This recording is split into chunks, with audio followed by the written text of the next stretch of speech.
Everyone, welcome to Faith Talk episode 2 here at Patmos Chapel, where we have our lovely panel of single fellas, all you single ladies out there.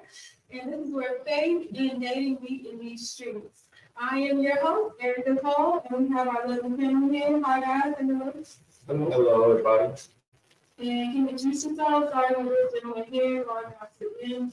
Okay, this is Dora. And how old are you? Everyone's 5 years. Don't want to broadcast this yet, but just Dora, and I've been going to Patmos for quite a while. Sometimes I do various church, for gathering all aspects of the faith, but I enjoy coming to Sabbath school and just getting to know more about God and dating in a Christian environment, and being someone that shares quite of the same understanding. Oh, so you are single. Yeah, like single, okay. And what do you do? Well, it's a sort of proprietorship. I do logistics in terms of having my own semi-tractor trailer. Logistics? Yes, basically I put my own loads.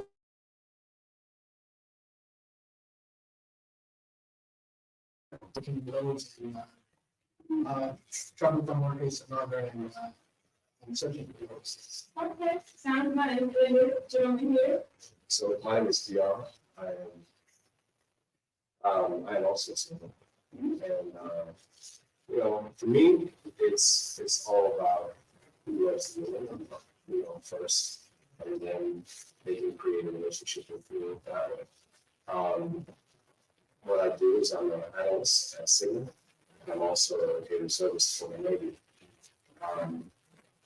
I think everyone should have someone that they have in their corner. And this is the one way to do that is by trusting them that he points in the right direction. So that's where I'm at right now. So he's still working on because there's a little bit of stuff that he needs to work out of me. Right. So but yeah, I think that's the right path. Amen. Hi, everyone. My name is Daniel. I'm 45 years old. 45 years old. I work the director for policy management for an insurance company. Yeah. So, was that a question? You answered them all. All right, perfect. I'm happy to be here. Sure. And you, on you, man? Yes, hey everybody, my name is Max. I am home attend Patmos. My cousin did both here. I do attend pro life, but I help out the ministry, singles ministry here as well. Based on my past experience with singles ministry. I am in the late 40s. I do content creation, social media. Nice. You know, so very bachelor, and sorry, forgot to pray. We're at church, you don't forgot to pray. Come on. Let us have a word of prayer before we get into this discussion. Let us pray. Let us pray. It is so exciting to be here. Almighty God, creator of everything, you have put everything that we need on this earth. And then you came back to show us your love and to rescue us. Lord, every perfect gift comes from you, and even from the very creation, male and female, you created them so that they can come together. So Lord, as we are all gathered here today, whichever perfect gift you have for each and every one that's here, each and every one that's listening, I pray this will be a catalyst that your will will be done in their lives. Thank you for bringing us here today. In Jesus' name. Amen. All right, so we're just going to jump right into it. And I'm going to ask each of you the first question, and then we'll kind of go from there. So let's start with Max, since you're over there. I mean, what qualities are you looking for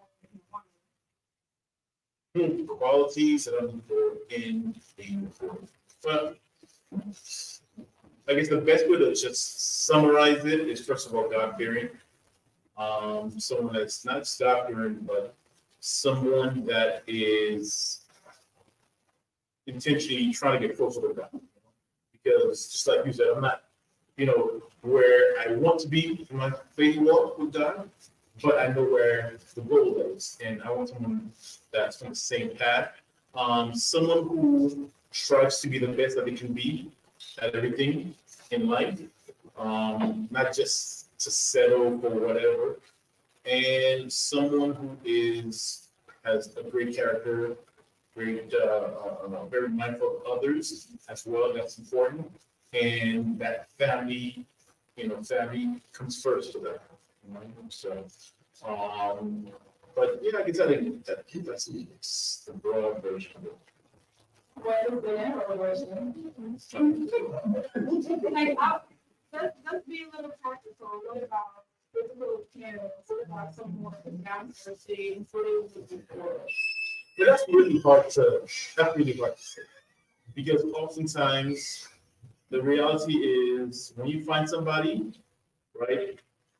If you could picture the equalizers, if you guys know the old school sound system that had a whole bunch of equalizers, right? What I realized is that when you try to find someone, first of all, okay, I'll just say this: being fit is important. Okay, so yeah, but some things, when you find certain things, certain qualities that match what you're looking for, you're willing to compromise somewhat in others as well. So what I find is it doesn't have to be all at the very top, but someone who's mindful of their health, their physical appearance, and the way they carry themselves and dress and stuff like that. And then the rest you just, find between the mind, because the mind's important to me too, right? Oftentimes they say the word came out recently called sapiosexual. That means, yeah, thank you. That means someone who has a certain level of intellect, that's important. And so from there you kind of match it up and see what fits. That's what. So you know what I'm about to ask you, right? No, I don't.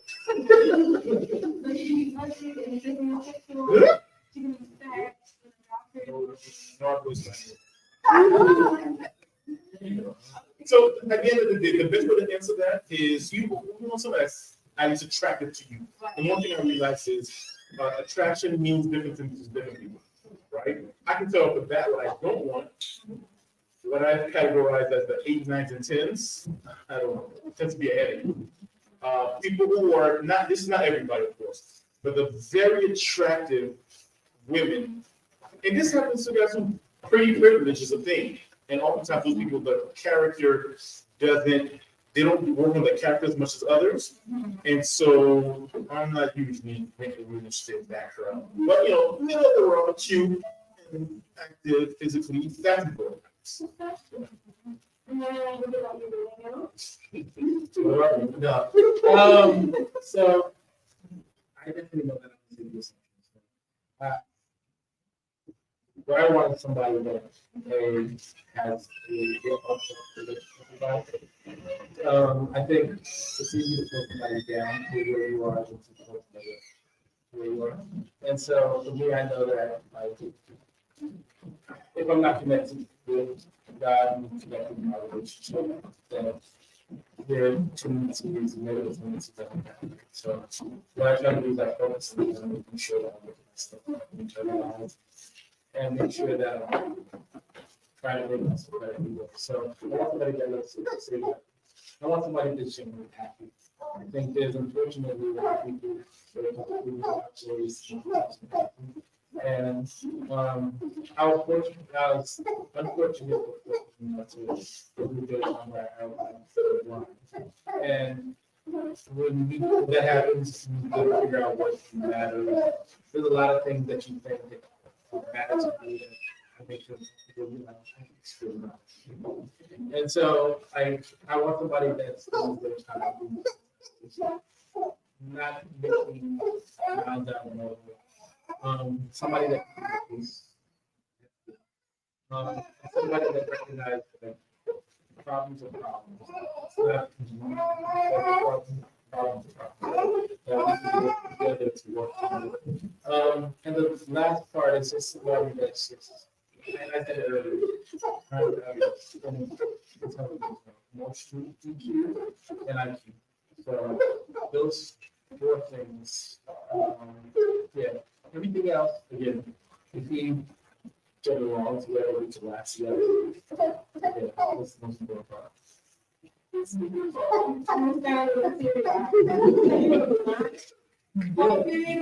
Yes, so I'm basically, from where you are to probably see where the outside structure that I would need to see in the futures of, where I have to provide. So that happens cheap, but I was in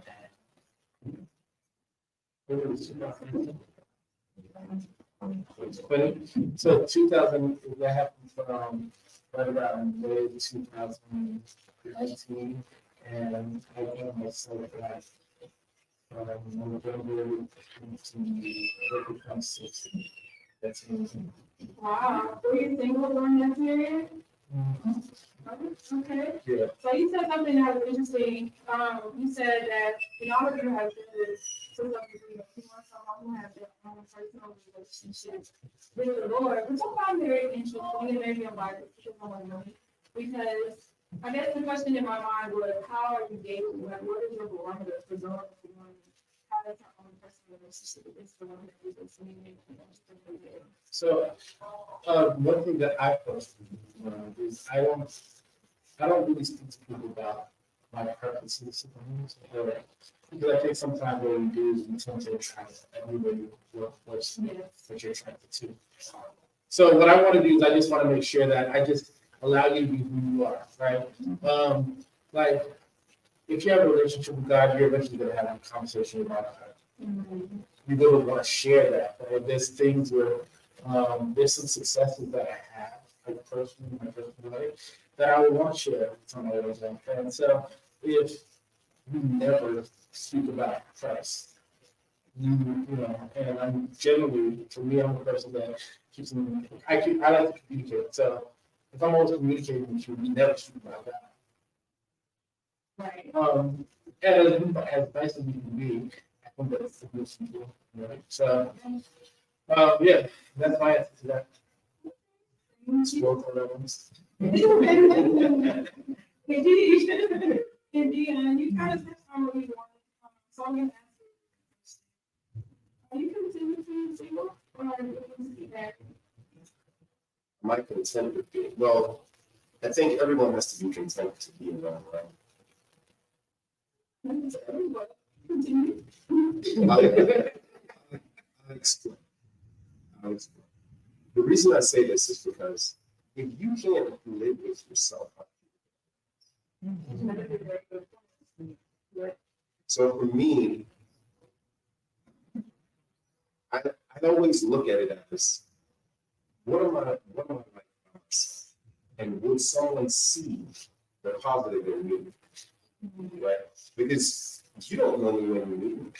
So if I'm not content with myself, then there's a lot of things here that I'm going to work through, right? So that's why I said God has to work on different things in people, and definitely, you know, there's different things that people carry with them as well, not intentionally, but it may be something that they carry with them that they need to work.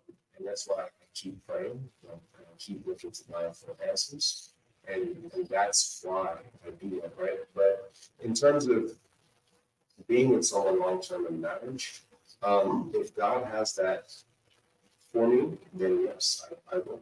Right? I want God to point me to the right person. So, hey, there she is. I'm like, you know, that's how I look at it. If it speaks to me, you know, I like someone who is you know, happy. They're happy with themselves. So that's why it has to be okay for you to be able to be alone and be good with yourself first, right? So if you're not happy with yourself, then you're going to be looking for those things to be fulfilled by others. So that's part of the main reason why it should be okay, right? I'm not saying that you should stay alone forever, but it should be okay for you to be alone for a while, just to make sure that you know that you're okay with yourself. Very good answer. So basically, you are content, but you are also looking to be married. That's just, right? I'm looking for that relationship. Yes. Okay, so, pivoting a little bit, some people go, what does marriage mean to you? Marriage means when two people become one, that means they have the same frequency, they understand each other, and they know how to move in unison. Marriage means commitment. Marriage is not something that you can come out of.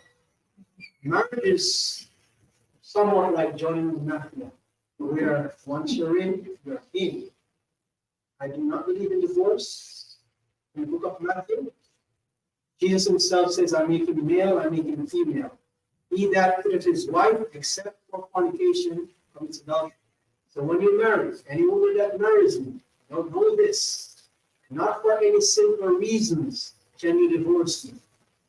If I am the one that you choose to marry, and you decide to do that, it's a covenant which cannot be broken.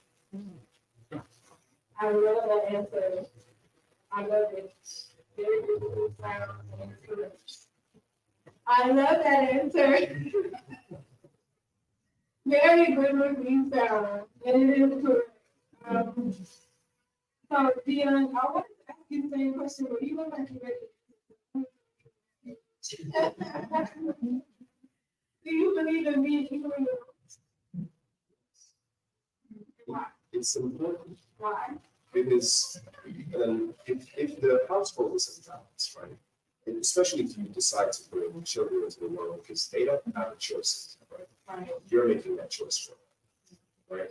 And morals are important to me, right? Having discipline is important to me.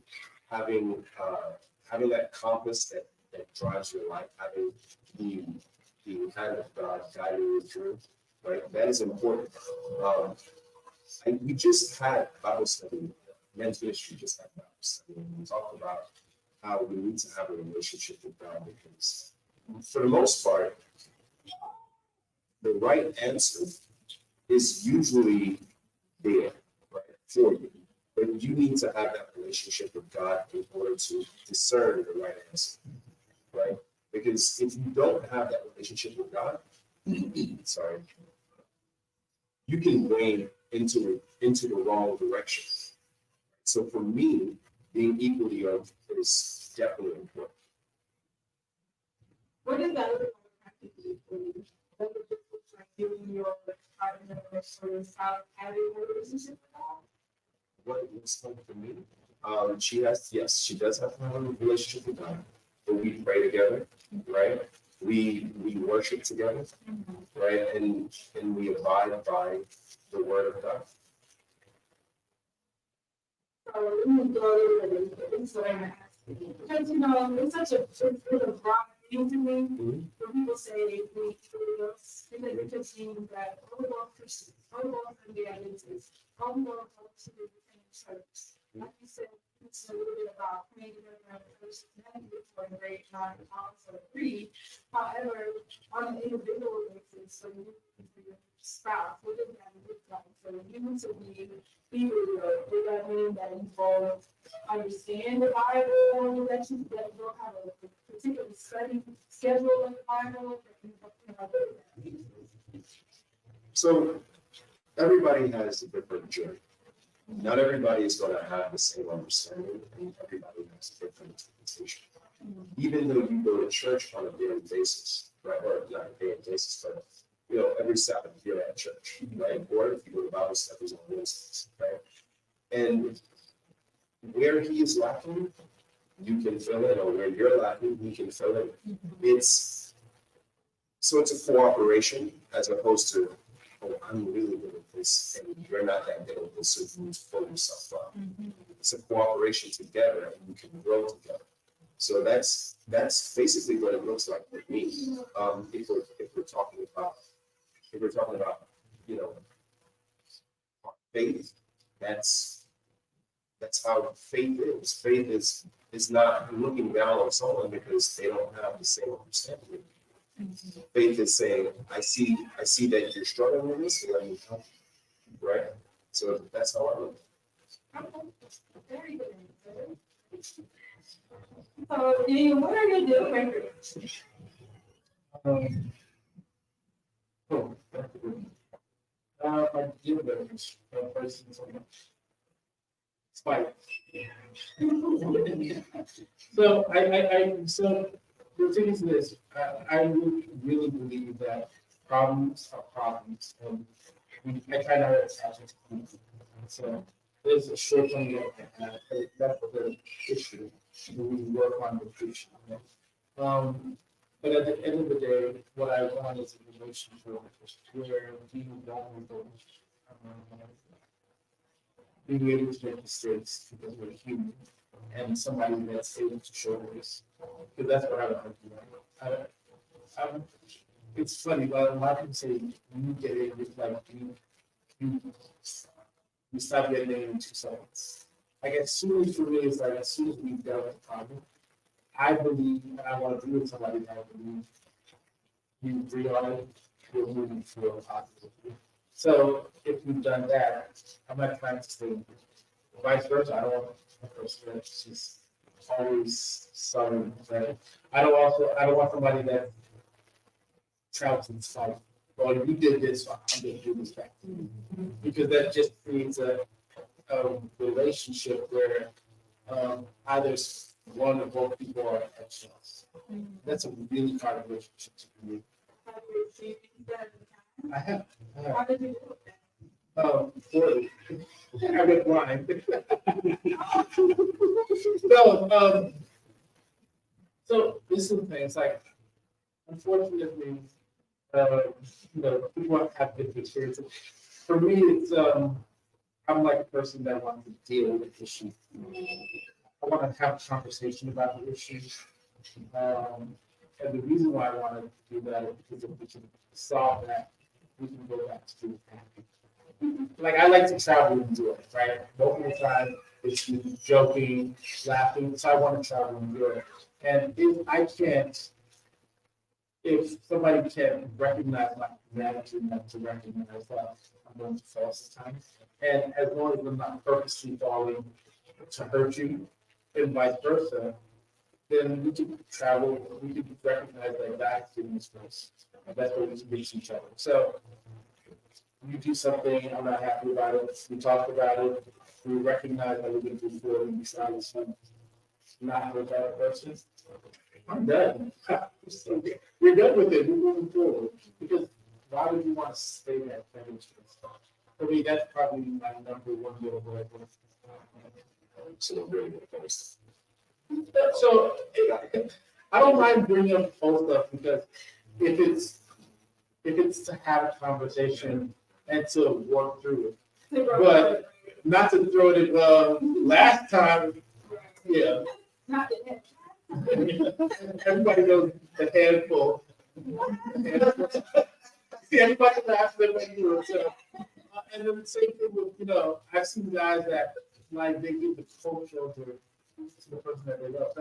Like you're literally doing something that is hurting, actively hurting somebody. Why would you want to do that? So that's probably my people. What about you, that person? Deal breakers.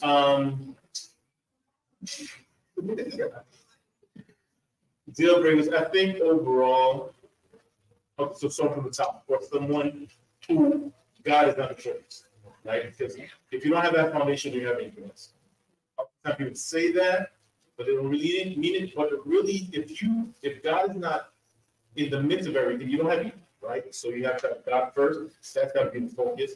After that is, one thing my cousin said is about that. That's the whole thing about problems, right? So someone that has a positive outlook on life and understands we have to have great communication and work together to get to where we want to go. It can be you versus me and all these bickering back and forth and a lot of attitude. I hate attitudes. And peace is a good way to put it. And I guess the main way to put it is just a positive outlook and thing. Now, we're going to have days where you're not going to be the best mood. Like one thing that Darren said that I've been working on is when I get upset, I used to hold on to that grudge. And I realized that's not good. And I realized I have to work on that. You know what I mean? So someone who's not willing to see something wrong and is not willing to fix it, that's a problem. Someone who, a deal breaker is someone who is content with just, and that's not anything wrong with that type of person for anybody else, but for me, that's a deal breaker. No. There's content in certain things, right? But in life, never stop learning, never stop growing. One thing I've learned about life is there's no such thing as standing still. You're either moving forward or you're moving backwards, right? And so in life, you should always be looking to grow, to learn. You can always learn from different people as well, right? So for example, that's another deal breaker. Someone who, how do you treat the janitor? How do you treat the homeless person? You know what I mean? How do you treat the person that you have nothing to gain from?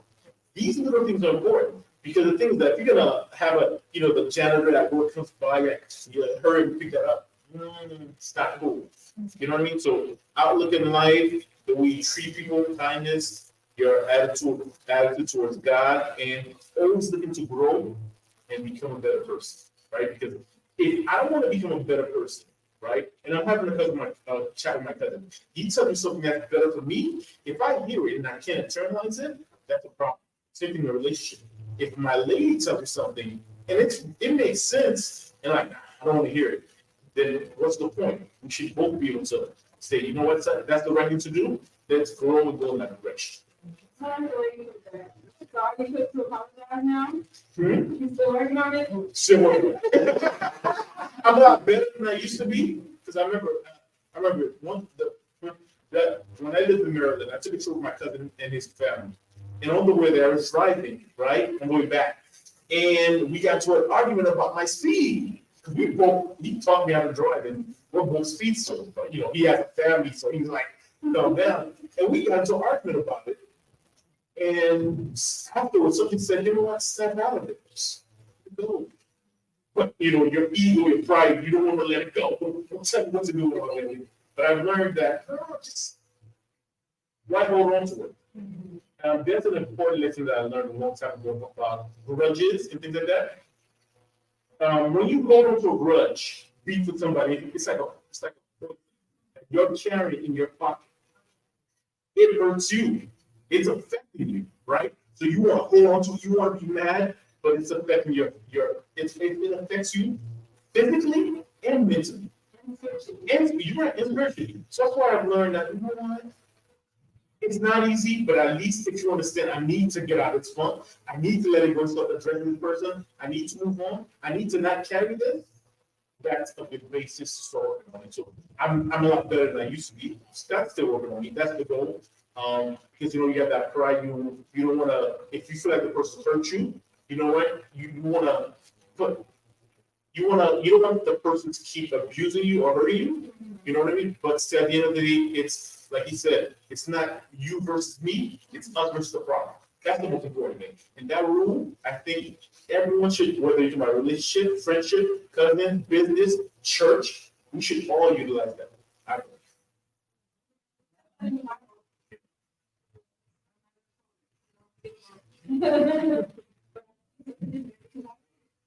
Not just the principle of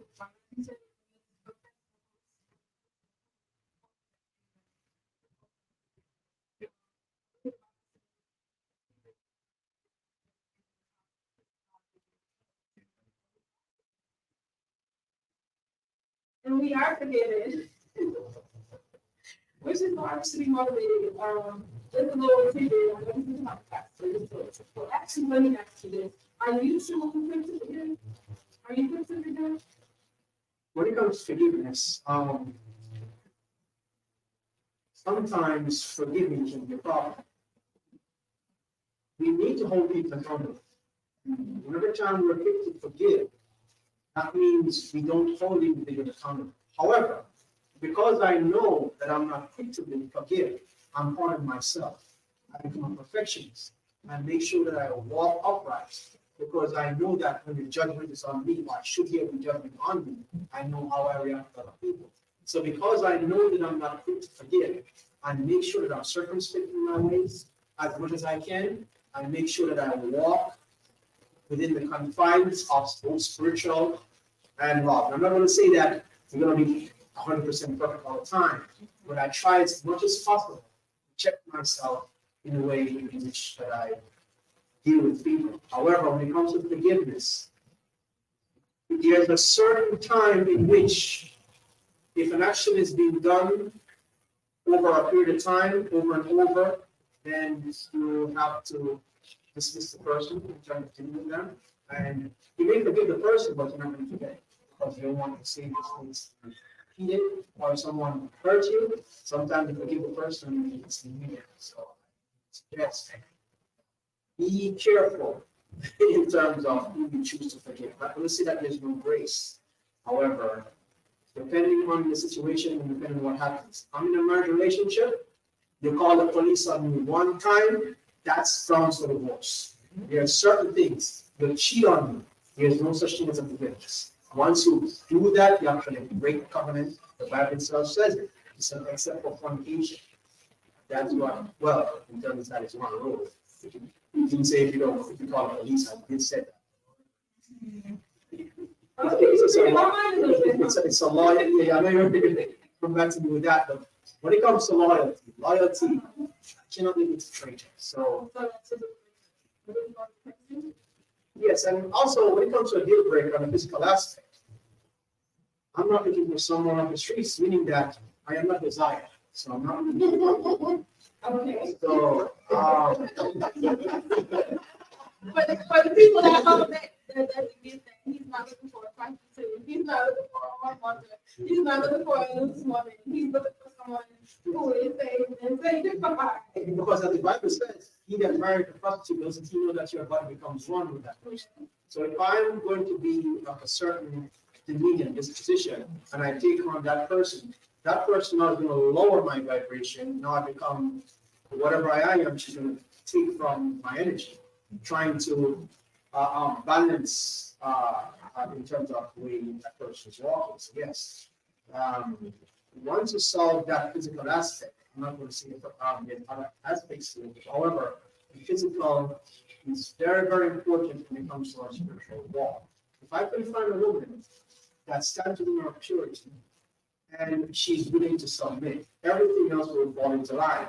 Because as the book of Ephesians 5, verse 20 says, it says, for the husband is the head of the wife, as Christ is the head of the church and is the savior of the body. So I know that if I'm a righteous man, whatever woman I cover definitely will be in balance based on my spiritual life. Okay, before you get to that, righteous or self-righteous? Because it kind of sounds like they're a little bit of both, if I'm being honest, based on what you just said. And the word that came to mind, sorry from my phone, is Proverbs 21:2. It says, every way of a man is right in his own eyes, but the Lord weighs the heart. So you spoke about, you basically not wanting to be a hypocrite in the eyes of your spouse. That's what came to mind for me. Because you being hard on yourself, holding yourself to a high standard, but it sounds more like you are doing that for your wife can say, I know, we need the same thing, versus your heart being in the place that you need to be in for you to lead in the beginning that you spoke about leading. So, do you agree with that perception of things, or just? Well, slightly, I understand in terms of how you're asking. The thing is, I don't have a spouse now, I'm part of myself. So who am I doing this for? But you're preparing for the spouse, right? Well, even without a spouse, I'm still that person that is very careful in terms of what I'm doing. Even if I never get a spouse, I'm still very meticulous in terms of how I do things. I'm still careful in terms of what are the spiritual implications of doing certain things. So it becomes a part of me. It's always a part of me in terms of trying to be as perfection. So to say self-righteous, Not attainable, perfection is not attainable. we should try to Should be achieve the it. norm, right? You can have, To be as close as possible. you should definitely set propose to, especially as a man, I propose one, to desire to live in family, right? You know, so I do that. And I commend that, and I know what it could be for so I come out with it.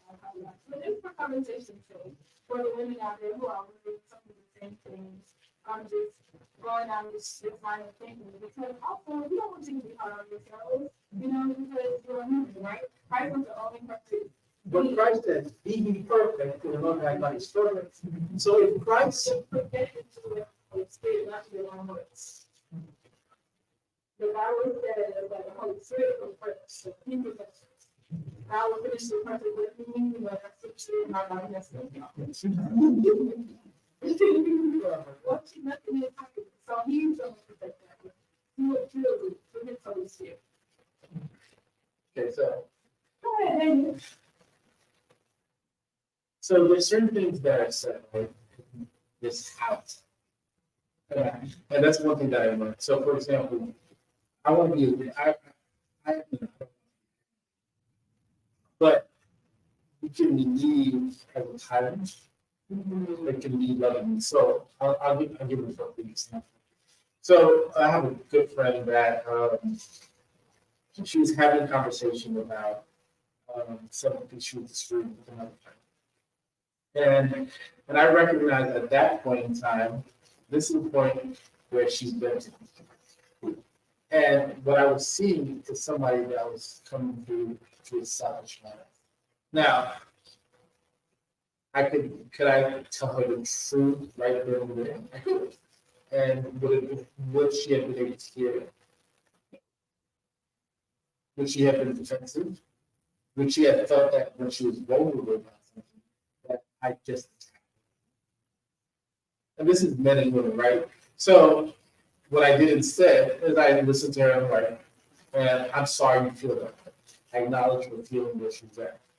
Now, 2 days later, we were having a conversation, and I asked her, let me ask you a question, right? Because I know that you're feeling this way. Have you ever thought about the reverse? And what I'm trying to say is this, right? I think a lot of times we talk about right and wrong, and we think that it's all about right and wrong. And but if you create an environment where somebody feels safe, thought of, and that you can speak to them lovingly, because when you look at what the Bible shows Jesus has been, and God is to his church, he's been loving, right? Yeah. He speaks to code. He's the person that always goes back and reach out. And the church continues to mess up and he reaches out. And so I think as a leader, as a somebody that's looking for a partner, what we're looking to do is, yeah, we can be a leader, right? But what type of leader are we showing we are? Are we showing that we're a child that doesn't show up, right? Because if you look at 1 Corinthians 13, I tell myself this all the time. When I speak to most people, I want to think of 1 Corinthians 13. Because can I still get my point across? Yes. Can I do it where the person feels validated, heard, and understood?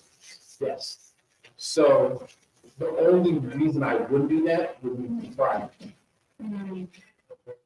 Because I would feel like that makes me feel soft or whatever. And I'll say this, for some people that might be. I mean, not the right person, right? You're just talking about the right person because they can accept love, which is the definition of God. Daniel, I don't know why you're doing single. I really don't know. Because you have and to your point, conversation, but I always been value. I hear you and I see you. So, sorry for putting you on that. But no, this is good. But to his point, what he just said, and that proves my point again, why I said that I'm not Uzziah, because Uzziah showed God with much love. And even despite that, she still returned to her ways and still went to the streets. So the point is that I do not have that level of patience. So, I mean, that's why I am looking for a virtuous woman. So, look, it's all I'm looking for Mary.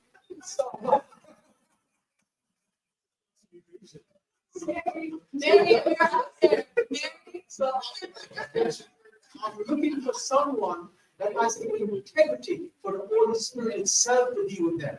That's the kind of woman that I would have to be. Jesus was a right hand man, so that's right. Jesus, he's like he also was a lion, he also was a spirit, he also stood for considerable reasons that they think being that way. So it's about the balance, right? When you're eating, and I think that's the word that we want to see. That's why it's for you to sort of part so you can see it. But finally.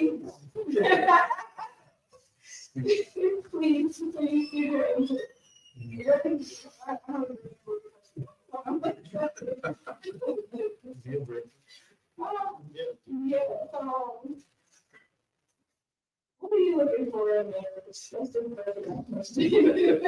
And how are you, how is that She was the one. preparing you? How is that preparing you? This is where I kind of talk about, how is that preparing you? So it is the constant work, right? It's constantly looking to God for the answers. For me, the way He's preparing me is discipline. Because discipline is so important, and it's all about, but no one talks about it. And for me, when I look at different things that life throws at you, right? It's easy for you to just go off into your own ways as opposed to following God's instruction, right? So having that discipline in more than one way. For me, it's educating myself on how to communicate with the women I love. Right? Sometimes you're in a situation where you're not even thinking about the way you're communicating, because you're so present in that moment and in that emotion that you're communicating in a way that the point doesn't speak to her. So communication is another thing that is very important for me. Making sure that I'm communicating in a way that she understands, so that she can see me and the things that I'm going through, and that she can actually take from that and be a part of that process, right? Because then she can step in and say, hey, I can help you with that, right? So kind of getting out of your own way, so to speak, and then patience with myself as well, because sometimes I want everything right now. And that's not the way you build, right? You have to lay your foundation first, and then you have to get your flooring put down. Then you have your uprights and everything. So you understand how that goes already. Building a strong foundation is key. Not skipping any steps. I love skipping steps. So when I look at it, the way I'm preparing myself is to not only be sound spiritually, mentally, financially, and physically. Those are the things that I'm working on. If you could tell the future wife anything about yourself right now, to help her prepare for what would be? Be a morning person. Interesting. Because I wake up with the most energy. So I am up at like 6:37 in the morning, and I'm ready to go. So just, be a part of that. It's going to be exciting. So enjoy it. I've learned for a while now, usually with marriage, you do the opposite of yourself. It's part of the ministry of marriage. I think you say you begin that marriage is ministry, and your ministry starts with your spouse. and each other and being hard and all of that. And usually you're not a good person that's just like you. You usually get the total opposite of yourself. So how do you think that now something you're gonna be asking God to share you thoughts? She just has to appreciate it. That's all. Yeah. She got to appreciate. See, She got no choice. She gotta be a one person. I mean, do you want me to be somebody that I'm not? But you want her to be someone that she's not. No. All she has to do is appreciate it. When I wake up in the morning, I'm ready to go. I'm not gonna look. Breakfast is gonna be ready. Things gonna be in place. If I will wake up Saturday morning, clean the entire house for me. I don't know that. That's just part of who I am. Oh, that's very impressive. That's why you got a lot of room. Why you got- yeah, But that's who I've always been. So why change that? If it's good for me, it's gonna be. Cleanliness is close to godliness. I've always heard that. So, I mean, if it's good enough for me, then it should be, and she should see it as a positive addition to her life. Interesting to know how you're gonna punish people. Not the blessings that come along with you working at God, but just the fact that you said, I wake up ready to go. I'm like, kid, like, you know, early in the morning. And you're like, no. That's not what I'm saying. I'm not gonna be, I like to get up early and get things done. Oh. That's just me. If that's not you, then that's fine. But understand, I'm not gonna be there when you open your eyes. Right? That's just part of who I am, and I've always been doing that. Now, will I bend that rule for her? Yes, of course. That's my life. But if she wants something, I should not deny her that. So I was thinking about. Oh my goodness. So, some people go, why do you believe in recording? To the same with that recording. You want to go early? Why? The reason why, because whenever time a man becomes a woman, especially when it's a woman, you see, the Bible says, for the woman is the glory of the man. So the first man that betrothed her is actually the one who marries her. So therefore, he makes an imprint on her, spiritually and physically. I think there is a microchimerism, a medical term, that states that when a woman has intercourse with a man, that man leaves a part of the DNA in that woman. So basically, that woman has the presence of a male gene in her. That's not from a child, but from someone else. That tells me that whenever time she has interaction with a man, that there's some kind of input. And what are the ramifications of this? Is that when a woman has that experience, or builds up that kind of experience, it's hard sometimes for her to pair bond with the person that she really wants to bond with, and her husband. So the more she does it, I think I forgot the name of the chemical that's released in intercourse, creates and both these are, I can't remember the exact name, but it creates a bonding.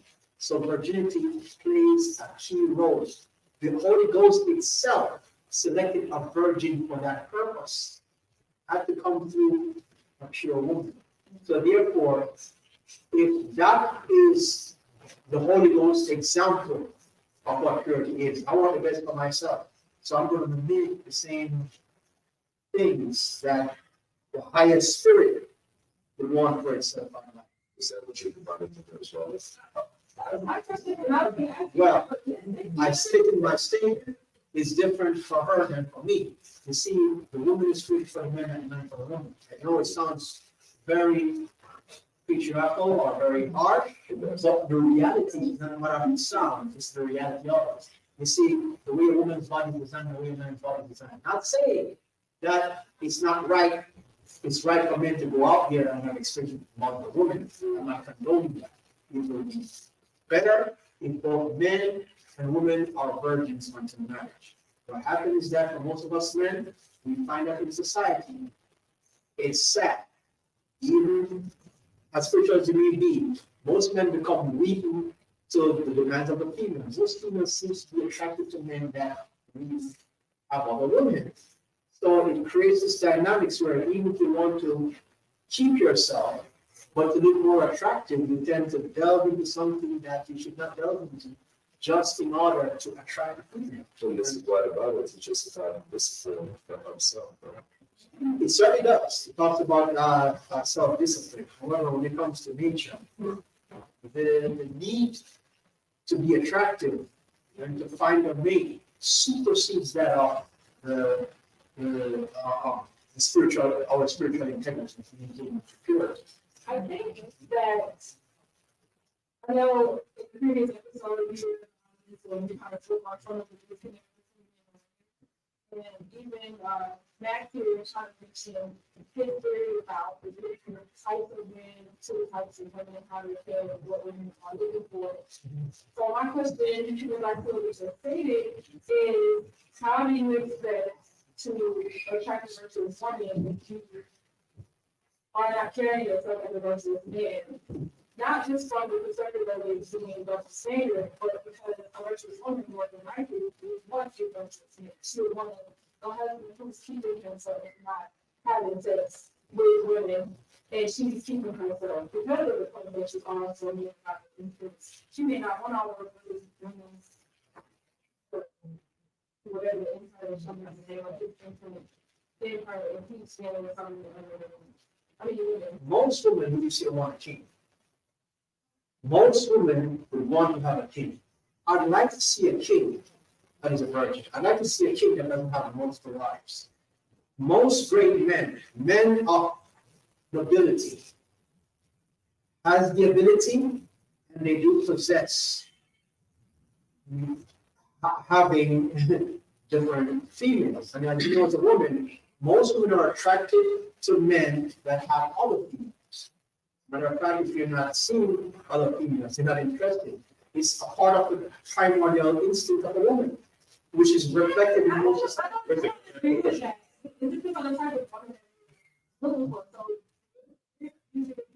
Yes.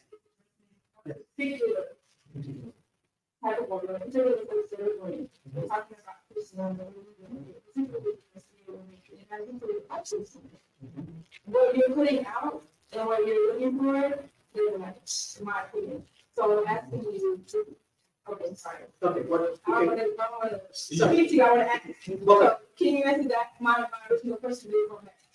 Well, if you look in the Bible, these virtuous women, if you look at David, I mean, he's a man of God's own heart. Most of the men in the Bible, they had, we're talking Christians here, they had multiple partners. I'm not proposing, I'm not advocating for it, but what I'm saying is that it's actually better, of course, if a man or woman could treat themselves before and keep the wedding and keep the bed on the fire. That would be the best way to go into it. I'm not saying that I'm living that life now where I'm going out and having multiple women. I'm not doing that. So I hope that that's not being reflected that I'm still doing that. No, when I say I'm single, meaning that I'm actually single. I'm not out here experimenting. I'm not having ladies on the side, even though I get to realize that the female counterparts, for most part, they're doing that most of the men. Most men, when we say we're single, we're actually single. That means we're not entertaining sexual relationships outside of marriage. We're single, meaning that we're not engaged. You are single, and you are saying, I'm not saying. you are looking for a woman that is single, and also Quick question. So based on what you said, because we know the numbers, the ratio nowadays, a lot of people, right? So what if you find somebody that is not a virgin? Is that an automatic? Are you want to compromise with that, or is it automatically a no? I've traveled to various countries. I call women, and I've found women that hit every single box. And I asked her, have you ever been with someone before? She said yes. She dropped from a 10 to a 2. It's a totally different. She's not that. I'm willing to live a life without ever being married. So Wow. it's a strict priority for requirement for one. So That's interesting. And there's something I wanted to mention, because I think,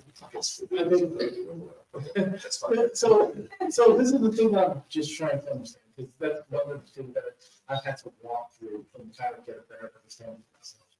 So this is living in God's perfect will, and His permissive will.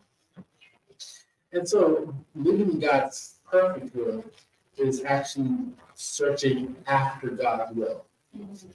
Right? So that's making choices not because of your own personal whatever. It's understanding that God has a plan for your life, and because He's the creator of you, His will and following that will get you to perfection. Well, the reason why I want to say that is this, right? Because there's like a lot of beliefs that I have that go into this certain like preferences that I used to have. And I probably still do that.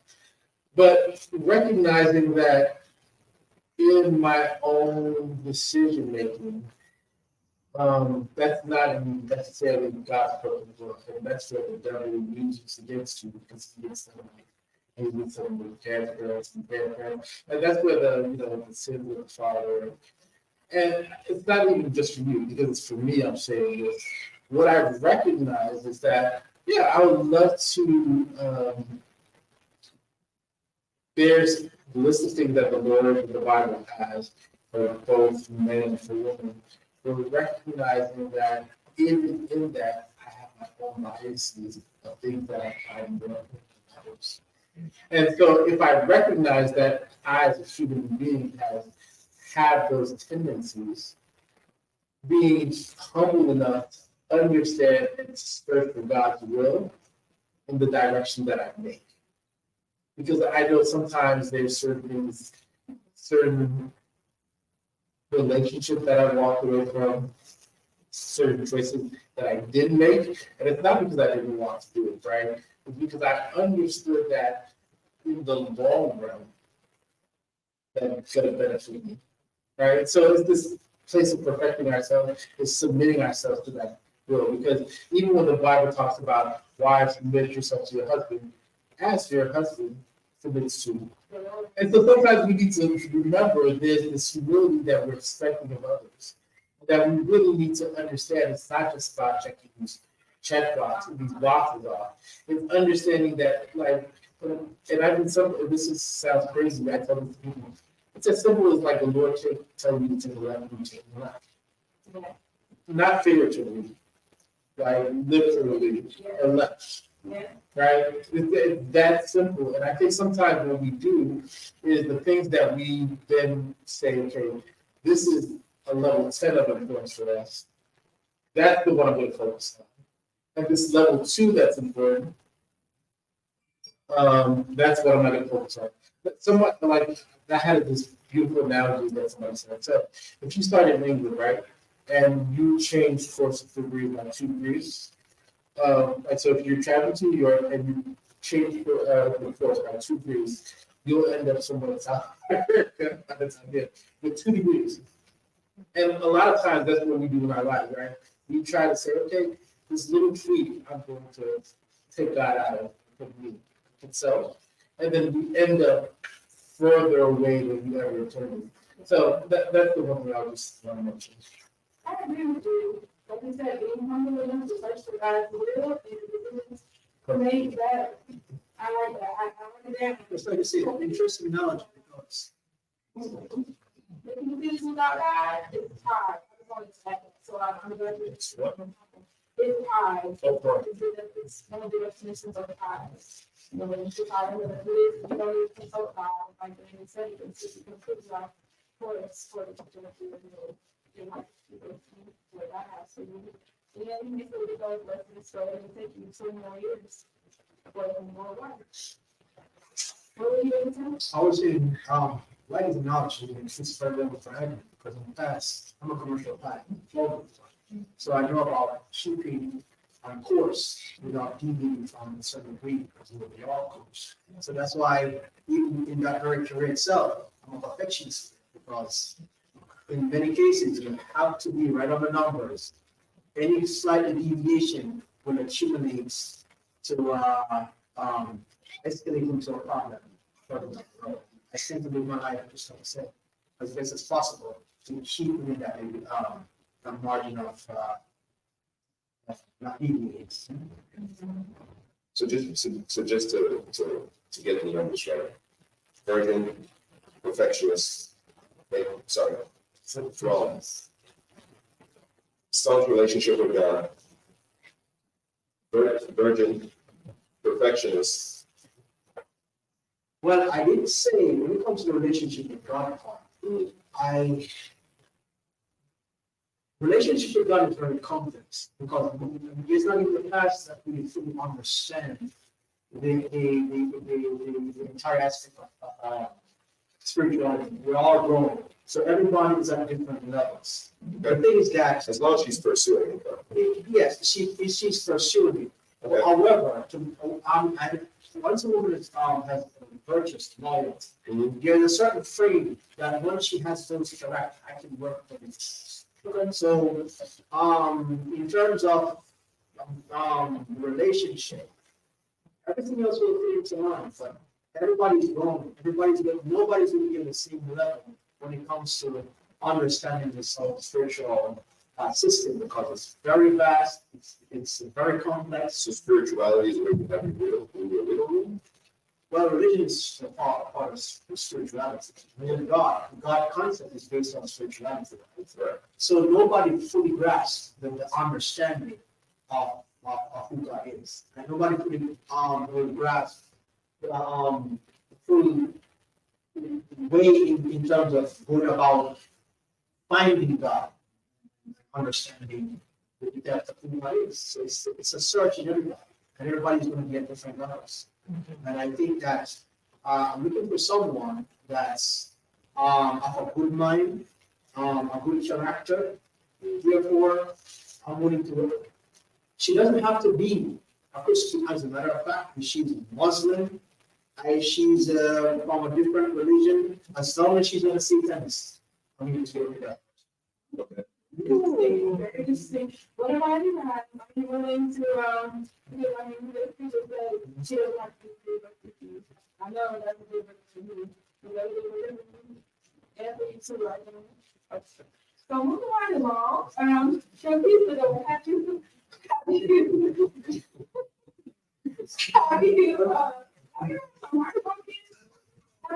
you dated? Have you been in a serious relationship before? Have you had some heartbroken? I've been in a serious relationship. However, because she was a pastor's daughter, yes, like pastor's daughter.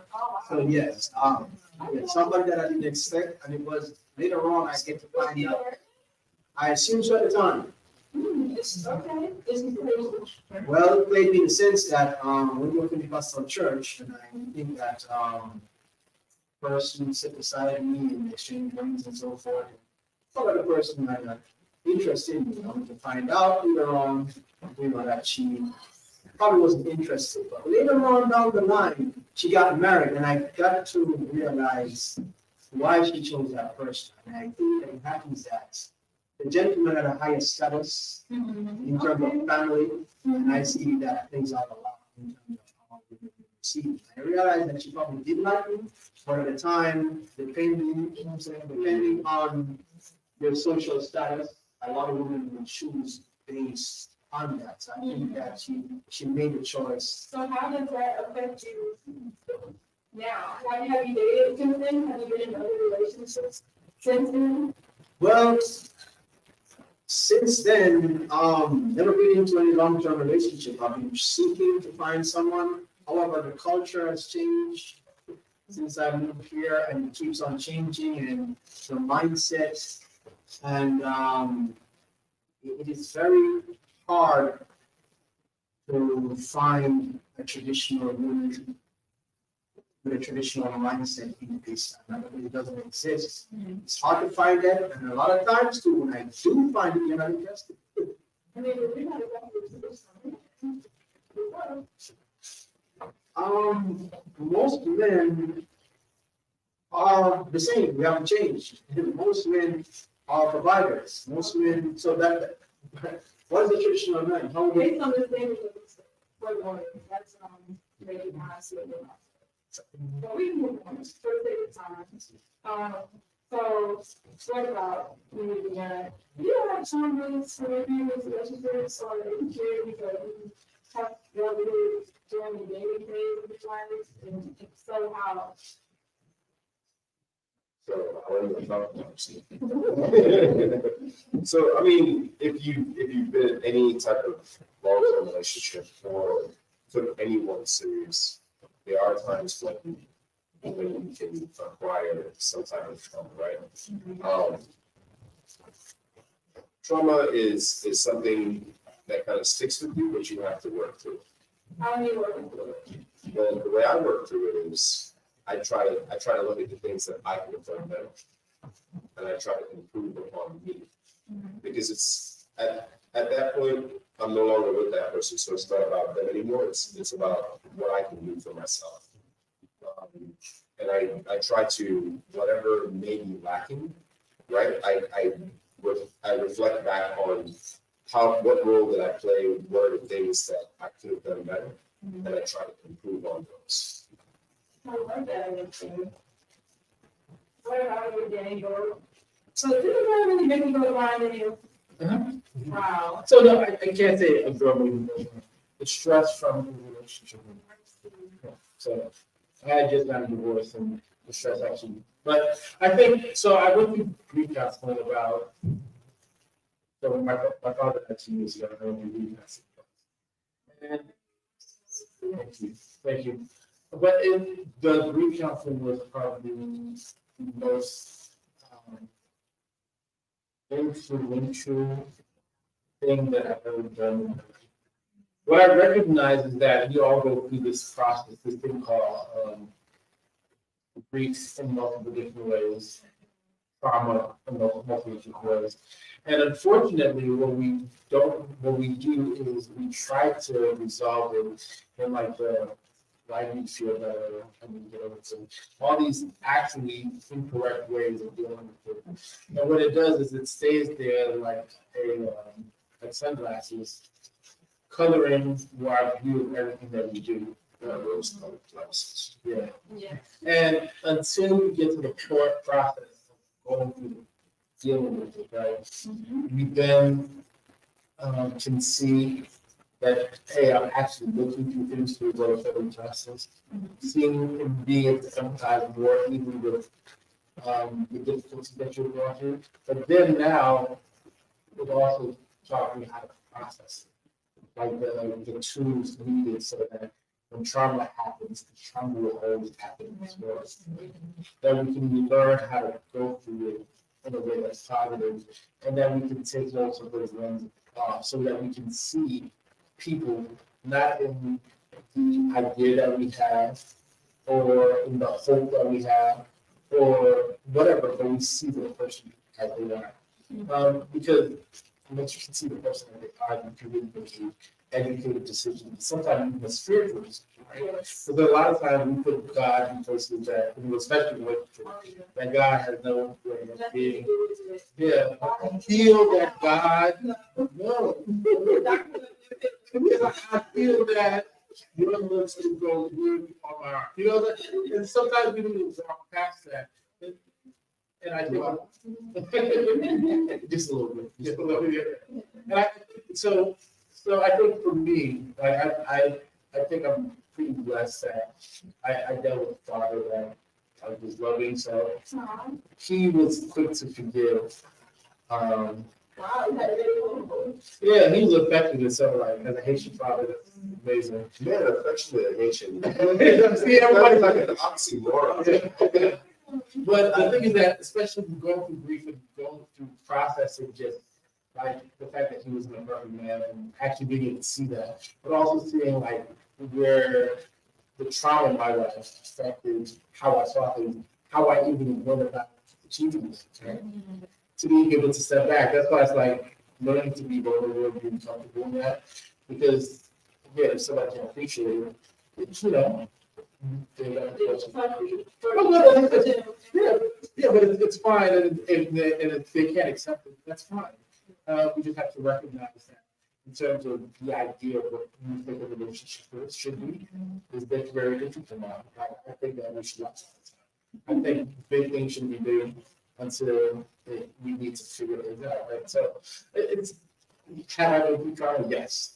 Answer your question, I think now I recognize that going through it, being process, helping me that person, because it's giving me more grace. Because even in that trauma that I was getting, I recognize that I'm not really very traumatic to other persons.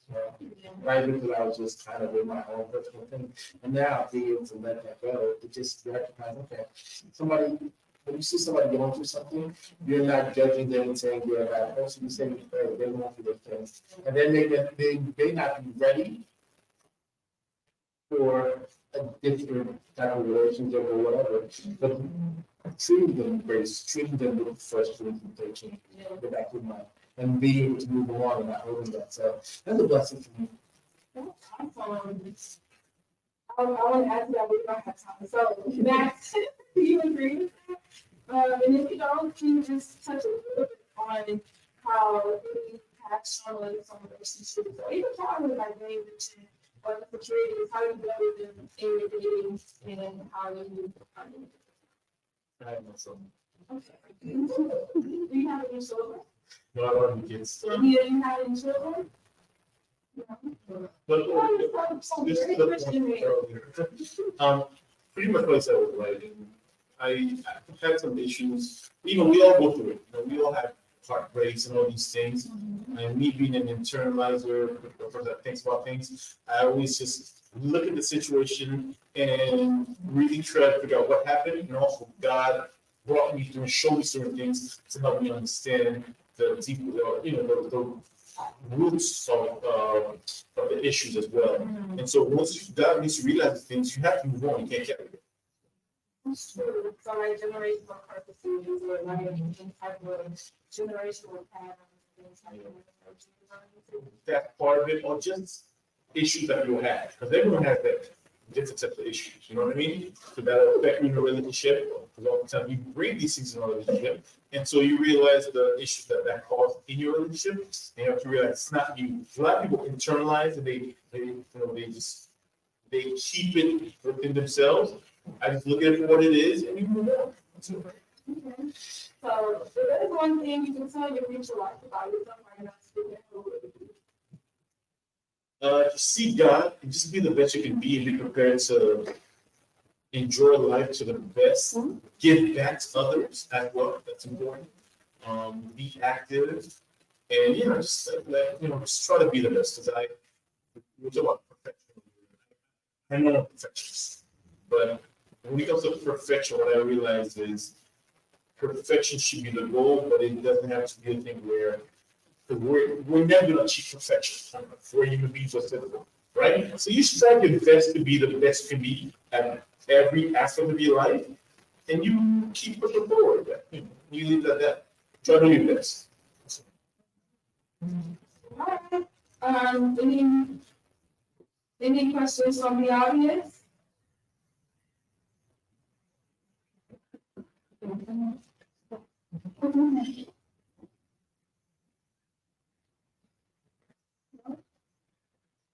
Yes, my question. Can you speak up? Yes. My question is, I believe there are certain scriptures, like I think Paul or Timothy is admonishing for overseers to be the husband of one wife. And I think Christ was saying male and female. So I was just, my question was, at this point, after Christ has come, is it not supposed to be just one husband for one wife? Anyone want to say that? Well, from a biblical perspective, yes. It says that making male female. and so forth. And I think Paul is the one that's still which the one husband for one wives. However, it seems that having multiple wives was an unwritten rule.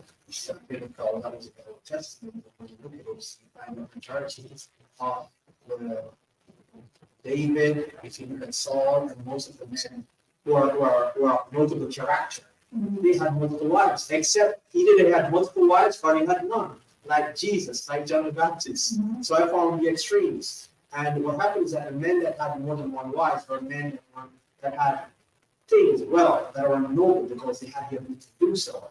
So yes, I understand we don't want to mix. I don't want to mix what's in the Bible or spiritually with the world, but somewhat part of its nature, where a man that has a certain type of what we call swag or charisma, maybe we're going to be attracted to him, and for some reason, depending on most of them will not be able to curtail the ability to be one. But you find a man that's only one woman, and he has the ability to have others. That's a very good man. So you got to church that man not to go out of bounds. Do you believe in calling? Yes, Do you believe in calling? It's not a matter of believing in its nature. No, just yes or no. Do you believe in calling? Yes or no? I'm growing into understanding it because I traveled around the world. Of course, born into the Christian faith. We have been taught that it's not that the Bible talks about it. It seems like it's a demonic thing to just have one. But the moment I start to study more, I travel to other countries, I'm like, actually, one is wrong. So I'm wondering, because if you look by nature, you realize that we desire to have, we're fighting ourselves to be one. So sometimes, as you said, what I believe in it, my thinking starts to evolve based on experience, traveling, and so forth, and understanding. So, I have a just a quick so what do you base the model of your marriage off of? Are you basing it off the Bible or are you basing it off? I am basing it off. I'm basing it off of partly on spirituality, but when I say spirituality, I'm looking at a combination of what Hebrews did, what the early Africans did. So I'm looking at a construct from a historical basis. How do people work within a civilized structure? So it's kind of complicated in America. If you look at African civilization, how were they living? They're the first one that cultivated the planets. And so therefore, what was their lifestyle before Europeans came over? The idea of monogamy, was it really the Bible that created it, or was it a certain class of society from Europe that came up with it? For example, if you look at the United States, I find it to be a hypocritical law that it's okay for a man to earn a man in certain states to marry, but it's called bigamy if you go to jail for men to have more than one wife. So how is it that they advocate for homosexuality more than they advocate for polygamy? So I'm looking into those things, and that's where I'm trying. So you don't have a basis, but right now you're kind of studying different social norms and constructs. I would say my basis is Christianity. It's coming from a Christian perspective, but the moment I start to open my eyes and understand history, it starts to evolve. Okay. Any more questions from the audience? No? Okay, well, thank you for your participation. No, I'm just, you're brave enough to come on a thing they call faith talk and say it's something that you were researching. I don't think anybody else would have said that. Certainly not me. But what I would say is, polygamy started as a thing because of wealth, right? It was a thing back then. In people needed society was not the way it is now, where jobs were provided as civilians, right? So we're talking about ancient times, and yes, some countries still do practice those type of things where they allow people to marry. As you know, those same people that are in polygamous relationships, it is a person who can monetize the relationship between multiple women, right? And he has the amount of money to support that many women. Here, where you have, there's this whole new culture, right? And I'm sure you're aware of it because social media puts it out there, where you have people who are now coming together in a polygamy relationship to kind of battle against what the economic situation in America is. So is it something that you can handle and or your morality, your moral compass will allow you to do? That's up to you. But for many women in the Christian faith, as we are on Faith Talk, may not see it the same way. So I'm glad you opened up yourself to other religions like, Muslim and other religions such as that, because you may not find it in the Christian faith, but you may find it in Muslim faith. I've never seen how to practice. I understand, I understand it, so I hope there's no misunderstanding in terms of. So That was your instance of my question about the model. Where something like Barbarian and this fun and that. So, yes, but I said in terms of the Christian faith, that's what I'm used to. So, however, for someone to be practicing it, and of course, there's structure even within that. So even in Africa, when they had it, it wasn't just like, oh, because we're a female, so we have another one. Of course, it's for wartime, and sometimes when they marry a second wife, it's because she's widowed, and they need to help her in an economic situation. So I can understand that. So that's where it has its place. So it wasn't for fun or free for all. Kind of things. I understand. But I do realize when you do marry someone who's Muslim, they prefer that you take on Muslim faith. Muslim faith, yes. So good luck, brother. Now, overall, the Adventist Church and I think Faith Talk does not promote poly. We promote a monogamous relationship. Healthy, Yes. Christian, based on the Bible, and based on the model that God created in the beginning, in Genesis 2, relationship. Thank you for this waiver. Well, that wraps up for today's episode. It's been very, very interesting. Thank you all.